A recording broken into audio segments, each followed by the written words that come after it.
በበውቀቱ ስዩም ጨዋታና ትዝብትን ጀምር። በኢራንና በእስራኤል ጦርነት ላይ ወገን ለይተው ከሚፈሳፈሱት የሀገሬ ልጆች መሃል የታየ ቦጋለን ያህል የሚያዝናናኝ የለም። መምህር ታየ ቦጋለ ራሱ አሜሪካ ገብቶ በአያቶላና በቢኒ መካከል የሚደረገውን ክትክት እንደ ኳስ ጨዋታ እየተመለከተ ወያላው ዝም እያለ ይተወፍዛል። የሰለሞን ነገድ ደጋፊዎች ስጦታ ጣል ጣል ያደርጉለታል።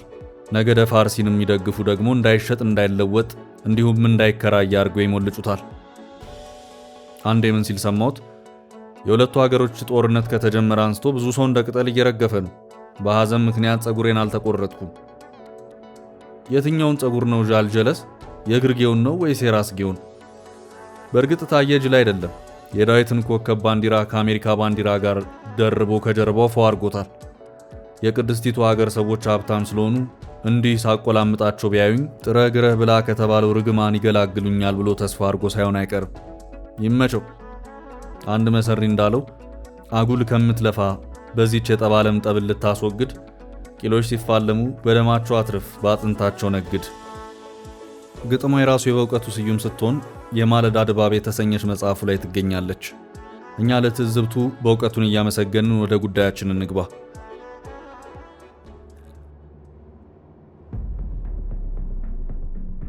አሜሪካ ለይቶላታል። ነውጠኛው ትራምፕ የዓለም ሀገራትን የዲፕሎማሲ ሕግ በጣሰ መልኩ ኢራንን በቀጥታ አስደብድበዋል።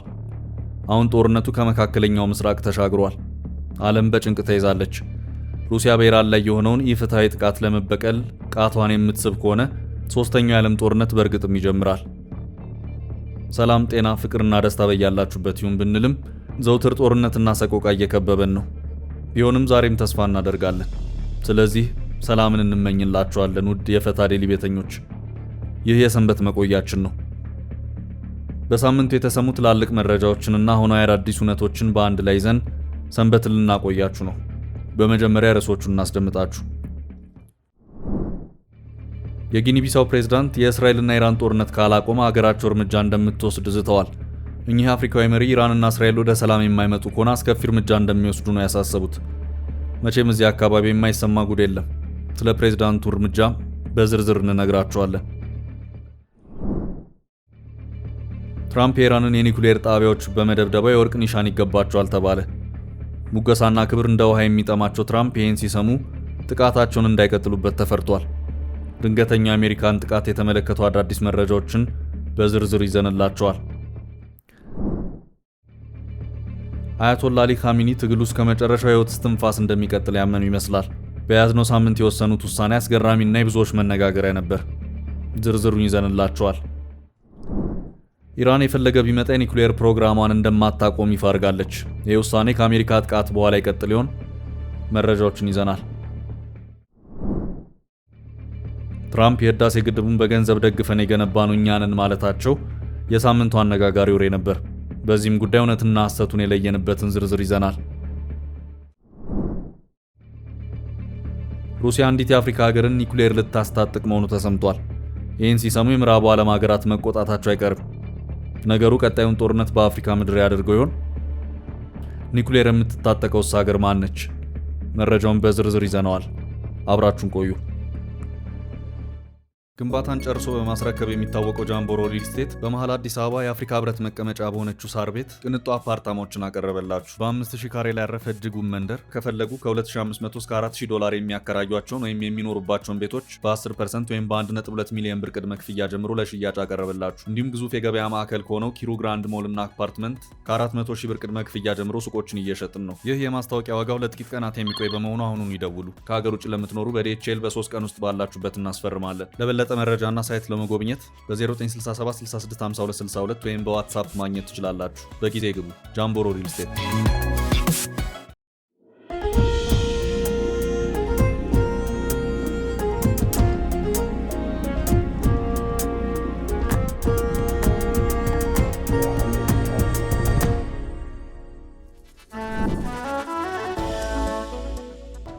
አፍሪካ ተቆጣች። ዝሆንና አይጥ በድልድይ ላይ እየተሻገሩ ሳለ ድልድዩ ድንገት ይነቃነቃል አሉ። ይሄን አይጧ ወደ ዝሆኑ ዞር ብላ ዝሆንዬ ድልድዩን አነቃነቅ ነው አይደል አለች አሉ። የጊኒ ቢሳው ፕሬዝዳንት የእስራኤልና የኢራን ጦርነት ካላቆመ ሀገሪቱ እርምጃ ልትወስድ ትችላለች ሲሉ አስጠንቅቀዋል። የእርምጃው አይነት በግልጽ ያልተገለጸ ሲሆን ኔታንያሁን ጭኑ ስር እስከ መቆንጠጥና አሊ ኻሜኒን እስከ መግረፍ ሊደርስ እንደሚችል ተገምቷል። ይህ ስለ ጨዋታ ነው። ግን የጊኒ ቢሳው ፕሬዝዳንት ኡማሮ ሲሶኮ ኤምባሎ ምን ልሁን ብለው ነው እስራኤልና ኢራንን ያስጠነቀቁት? ፕሬዝዳንቱ ሀገራቸው ግጭቱን ለማስቆም እርምጃዎች ልትወስድ እንደምትችል ነው ማስጠንቀቂያ የሰጡት። ሲሶኮ ኤምባሎ ማስጠንቀቂያውን የሰጡት ከቢሳው አየር ማረፊያ ከሳፊም ከተማ ጋር የሚያገናኘው በቻይና ትብብር የተገነባው የጊኒ ቢሳው የመጀመሪያ 8.2 ኪሎ ሜትር አውራ ጎዳና ሲመረቅ ባደረጉት ንግግር ነው። በምርቃቱ ላይ ለተገኙ ሰዎች ንግግር ያደረጉት የጊኒ ቢሳው ፕሬዝዳንት ዓለም በተለያዩ አካባቢዎችና ሀገራት መካከል በሚደረጉ ጦርነቶች የተወሳሰበች እና አመፀኛ እንደሆነች ተናግረዋል። ኡማሮ ሲሶኮ ኤምባሎ እስራኤል ውስጥ ላሉትና ኢራን ውስጥ ላሉት ወንድሞቻችን ጦርነቱን ወዲያውኑ እንዲያቆሙ እንነግራቸዋለን፣ ካልሆነ ግን ጊኒ ቢሳው ጦርነቱን ለማስቆም ተገቢ እርምጃ ለመውሰድ ትገደዳለች ብለዋል። ይህን ሲሰሙ በጦርነቱ እየተሳተፉ ያሉ ሀገራት በመፍራትና በመደንገጥ ጦራቸውን እንደሚያወርዱ ይታመናል። ውድ የቻናላችን ቤተሰቦች በቸር አውለን እያልን ወደ ቀጣዩ መረጃ እንሻገር።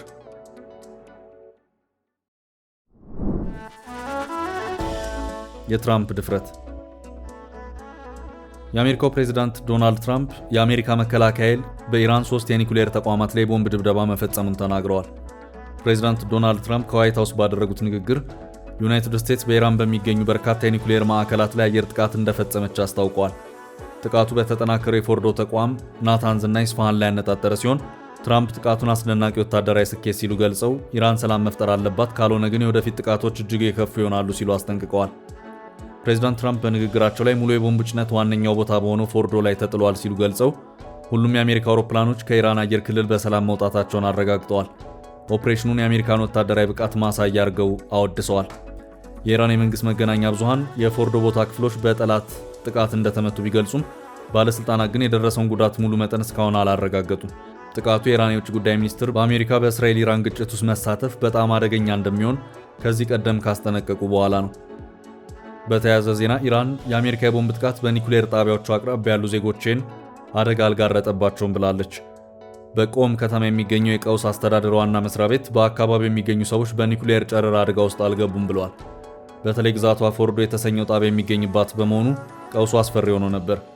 የአሜሪካው ፕሬዝዳንት ዶናልድ ትራምፕ የኢራንን የኒኩሌር ጣቢያዎች ደብድበናል ካሉ በኋላ ነው መግለጫው ከፎርዶ አካባቢ ወጣው። ፎርዶ የከፋ ጉዳት እንዳልደረሰበትም ተነግሯል። ከዚህ ጋር ተያይዞ የእስራኤል የውጭ ጉዳይ ሚኒስትር ጌዲዮን ሳዓር አሜሪካ በኢራን የኒኩሌር ተቋማት ላይ ጥቃት መፈጸሟን ተከትሎ የትራምፕ ስም በታሪክ መዝገብ ላይ በወርቅ ይጻፋል ብለዋል። በኤክስ ገጻቸው ላይ በለጠፉት በዚያ አስተያየታቸው ፕሬዝዳንቱ ጥቃቱን ለመፈጸም ድፍረት የተሞላበት ውሳኔ በመውሰዳቸው አሞካሽተውታል። አክለውም የእስራኤሉ ጠቅላይ ሚኒስትር ኔታንያሁ ይህንን ታሪካዊ ውሳኔ መርተውታል ብለዋል። የተባበሩት መንግስታት ድርጅት በበኩሉ አሜሪካ በኢራን የኒኩሌር ተቋማት ላይ ለፈጸመችው ጥቃት ምላሽ ሰጥቷል። የመንግስታቱ ድርጅት ዋና ጸሐፊ አንቶኒዮ ጉቴሬዝ አሜሪካ የፈጸመችውን ጥቃት አደገኛ ማባባስ ሲሉ የገለጹ ሲሆን በአሁኑ ጊዜ ይህ ግጭት በፍጥነት ከቁጥጥር ውጭ ሊወጣ የሚችልበት ስጋት እየጨመረ ነው፣ በሰላማዊ ዜጎች በአካባቢውና በዓለም ላይ አስከፊ መዘዝ አለው ብለዋል። ዋና ጸሐፊው በኤክስ ልጥፋቸው ላይ በዚህ አደገኛ ሰዓት ውስጥ የቀውስ ሽክርክሪትን ማስወገድ በጣም አስፈላጊ ነው። ምንም አይነት ወታደራዊ መፍትሄ የለም፣ ብቸኛው አማራጭ ዲፕሎማሲ ነው፣ ብቸኛው ተስፋ ሰላም ነው ሲሉ አስፍረዋል። ኢራን አዲስ መሪዎች መረጠች። ለክፉም ለደጉም መዘጋጀት ይበጃል ያሉት የኢራኑ መሪ አያቶላ አሊ ኻሜኒ 3 ተተኪዎችን መምረጣቸው የሳምንቱ አነጋጋሪ ወሬ ነበር።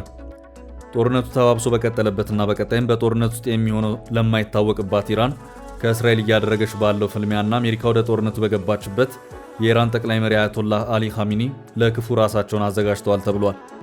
ኒውዮርክ ታይምስ የኢራንን ባለስልጣናት ጠቅሶ እንደዘገበው ኻሜኒ እሳቸው ሲሞቱ በእጩነት ለመሾም 3 ከፍተኛ የሃይማኖት አባቶችን ቢያቀርቡም ማንነታቸው አልተገለጸም ሲል ሚድል ኢስት የአረብኛው ክፍል ዘግቧል። ከእስራኤል ጋር እየተካሄደ ባለው ጦርነት ፈጣንና ስርዓት ያለው የስልጣን ሽግግር ማረጋገጥ ይፈልጋሉም ተብሏል።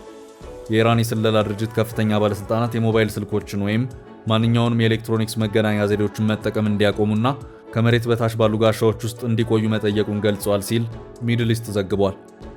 በደቡባዊ እስራኤል በከባድ ሚሳይሎች ዋና ዋና የእስራኤል የስለላ ተቋማት፣ የሞሳድ መስሪያ ቤት፣ ለወታደራዊ ጥቅም የሚውሉ የቴክኖሎጂ ማዕከሎችና በቴል አቪቭ በሃይፋና ቤርሸባ ያሉ ከተሞች ከተመቱ በኋላ አያቶላ አሊ ኻሜኒ በስልጣን ላይ እንዲቆዩ ሊፈቅድለት አይችልም ስትል እስራኤል ሐሙስ ተናግራ ነበር ብሏል ዘገባው። እስራኤል እንደ ኢራን ብሮድካስቲንግ ኮርፖሬሽን ያሉ የኒኩሌር ወይም የባሊስቲክ ሚሳይል ስፍራዎች ላይ ኢላማ መደረጉን ተከትሎ የእስራኤል ትክክለኛ ዓላማ ኢራንን የኒኩሌርና የባሊስቲክ አቅም ከማዳከም ባለፈ የጠቅላዩ መሪ አሊ ኻሜኒን ከስልጣን መውረድ ትፈልጋለች ተብሏል።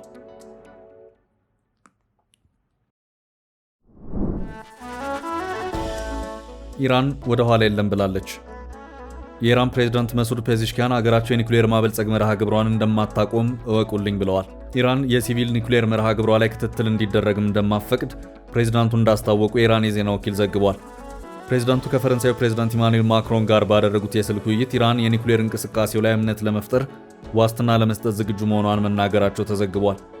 ነገር ግን የኒኩሌር መርሃ ግብሩ በዛቻና በጦርነት ሊቆም አይችልም ብለዋል ፕሬዝዳንቱ በስልክ ውይይቱ ወቅት። አክለውም በቀጣይ ለእስራኤል ጥቃት ሀገራቸው የምትሰጠው ምላሽ ይበልጥ አውዳሚ ይሆናል ሲሉ ማስጠንቀቃቸውም ተዘግቧል። ኢራን በሀገሪቱ ሰላማዊ ኒኩሌር እንቅስቃሴዎች ላይ መተማመን ለመፍጠር ለሚደረጉ ውይይቶችና ትብብሮች ዝግጁ መሆኗን ለኢማኑኤል ማክሮን እንደነገሯቸውም የኢራን ዜና ወኪል በዘገባው ጠቅሷል። ከወቅታዊ የኢራን እስራኤል ጦርነት ስንሻገር ትራምፕ በግድቡ ላይ አይን ጥለዋል። ግድቡ በጅልነት በአሜሪካ የገንዘብ ድጋፍ የተሰራ ነው። ይቺ ንግግር የሳምንቱ መነጋገሪያ ሆና ኢትዮጵያውያንን እኔ በለፋሁት ተመስጋኙ ሌላ እያስባለች ነው። የአሜሪካው ፕሬዝዳንት ነውጠኛው ትራምፕ በማህበራዊ ትስስር ገጻቸው ባጋሩ ጽሑፍ በግብጽና ኢትዮጵያ መካከል ሰላም እንዲጸና አድርጌያለሁ፣ ግን የኖቤል የሰላም ሽልማት አልተሰጠኝም ብለው ሲያበቁ ኢትዮጵያ እየገነባቸው ያለው ግዙፍ ግድብ በጅልነት በአሜሪካ የገንዘብ ድጋፍ የተሰራ ነው። ይሄው ግድብ ወደ ናይል የሚፈሰው ውሃ በከፍተኛ ደረጃ እንዲቀንስ የሚያደርግ ነው ሲሉ ሁለት ሐሰተኛ መረጃዎችን በአንድ ጊዜ አሰራጭተዋል። ትራምፕ የጻፉት መረጃ ሐሰት የመሆኑ አንድ ማሳያ ግብጽና ኢትዮጵያ ስምምነት ላይ መድረስ ባለመቻላቸው የዛሬ 5 ዓመት አሜሪካ ለኢትዮጵያ ከምትሰጠው ሰብአዊ እርዳታ ላይ $100 ሚሊዮን መቀነሷ ነው። አሜሪካ ለግድቡ የምታደርገው ድጋፍ ባለመኖሩ ያቋረጠችው የህዳሴ ግድብን ድጋፍ ሳይሆን አሜሪካ ለኢትዮጵያ በአጠቃላይ ከምትሰጠው እርዳታ ላይ መሆኑ ይታወሳል። ትራምፕ ለመጀመሪያ ጊዜ ፕሬዝዳንት ሆነው አሜሪካን በመሩበት በዚያን የስልጣን ጊዜ በህዳሴው ግድብ ጉዳይ ኢትዮጵያና ግብጽ ስምምነት ላይ እንዲደርሱ አድርጌ ነበር። ኢትዮጵያ ግን ስምምነቱን ጥላ ወጣች። ያን ግን ማድረግ አልነበረባቸውም። ትልቅ ስህተት ነው የሰሩት። በዚህም ብዙ እርዳታ አቋርጠንባቸዋል። ለስምምነቱ ተገዢ እስካልሆኑ ድረስ ያን ገንዘብ መቼም አያገኙትም ብለው ነበር። ውሃ ወደ ናይል ወንዝ እንዳይፈስ የሚያቆም ግድብ ገነቡ። ግብጽ በዚህ ብትበሳጭ መኮነን የለባትም። ስምምነቱን አፍርሰዋል። ግብጽ በዚህ ሁኔታ መኖር አትችልም፣ ልታፈነዳው ትችላለች፣ ግብጽ ግድቡን ታፈነዳዋለች የሚል ንግግርም ተናግረው ነበር። ታላቁ የኢትዮጵያ ህዳሴ ግድብ ከመነሻው ጀምሮ ሙሉ በሙሉ በኢትዮጵያውያን መዋጮና በመንግስት በጀት የተገነባ እንደሆነ የሚታወቅ ነው። ግድቡ በመጪው መስከረም ወር ተጠናቆ እንደሚመረቅ ጠቅላይ ሚኒስትር አብይ አህመድ በቅርቡ መግለጻቸው አይዘነጋም። የቡርኪና ፋሶ ኒኩሌር ሩሲያ ቡርኪና ፋሶን የኒኩሌር ኃይል ተጠቃሚ ለማድረግ የሚያስችል ፕሮጀክት ለመስራት መስማማቷ ተነገረ። እንደ ዘገባው ከሆነ ቡርኪና ፋሶ የኒኩሌር ኃይል ለማግኘት የምታደርገውን ጥረት ለማሳካት የኒኩሌር ኃይል ማመንጫ ባለቤት መሆን የሚያስችላትን ታሪካዊ ስምምነት የመጨረሻውን አስተዳደራዊ ሰነድ ከሩሲያ ጋር በይፋ ተፈራርማለች። ከምዕራባውያን አጋሮች እየራቀች ከሩሲያ ጋር የነበራትን ግንኙነት እያሳደገች የምትገኘው ቡርኪና ፋሶ ለሰላማዊ ዓላማ የኃይል አቅምንና ደህንነትን ለማሳደግ ከሩሲያ ጋር የኒኩሌር ግንባታ ስምምነትን አጠናቀቀች ተብሏል። የቡርኪና ፋሶ ኤነርጂ ሚኒስትር ያኮብ አዛብሬ ከሩሲያ የመገናኛ ብዙሃን ምንጭ ስፑትኒክ ጋር ባደረጉት ቃለ ምልልስ እንደገለጹት ከሆነ ከዓለም አነስተኛ ኤሌክትሪክ ኃይል ካላቸው ሀገራት አንዷ የሆነችው ቡርኪና ፋሶ የኒኩሌር ኃይልን በመጠቀም የኃይል አቅምን ለመጨመርና የኤነርጂ ደህንነትን ለማሻሻል እየጨመረ ያለውን የሀገሪቱን የኤሌክትሪክ ኃይል ፍላጎት ለማሟላት በማሰብ ከሩሲያው መንግስታዊ የአቶሚክ ኢነርጂ ጋር ኒኩሌርን ለሰላማዊ ዓላማ ለማዋል የመጨረሻውን ስምምነት ተፈራርመናል። ከአሁን በፊት በተመሳሳይ ከማሊ ጋር መሰል ስምምነት ያደረገች ሲሆን ቡርኪና ፋሶና ማሊ ከሩሲያ ጋር ያደረጉት የኒኩሌር ስምምነት በሩሲያና በምዕራብ አፍሪካ ሀገራት መካከል ባለው ትልቅ የኒኩሌር ትብብር ማዕቀፍ ውስጥ የመጨረሻው አስተዳደራዊ ደረጃ ማሳያም ተደርጎ ተወስዷል። ውድ የፈታ ዴይሊ ቤተሰቦች ለዛሬ ያዝንላችሁ የሳምንቱ ሰንበት መቆያችን እስካሁኑ ነበር። በቸር እንዲያቆያችሁ እየተመኘን ተሰናበትናችሁ።